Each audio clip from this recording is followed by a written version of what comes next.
অর্থ সম্পদ যা আছে এগুলোকে কাগজের টাকায় রেখে দিবেন না। আমার নসিহত, হয়তো বুঝতে পারছেন না, মাথার উপর দিয়ে যাচ্ছে কথা, কিন্তু পরে বুঝবেন। টাকা পয়সা যা আছে এগুলোকে ব্যাংকে কাগজের টাকার মধ্যে রেখে দিবেন না, কারণ কাগজের টাকা সামনে আর থাকবে না।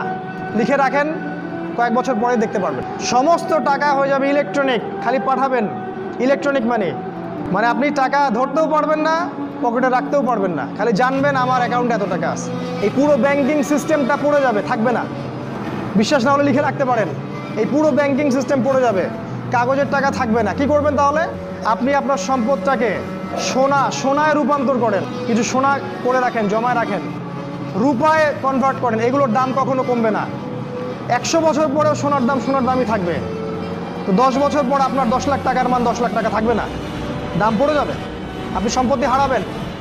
এইভাবে তারা সারা বিশ্বকে লুট করছে, এই কাগজের টাকা দিয়ে তারা সারা বিশ্বকে লুট করছে।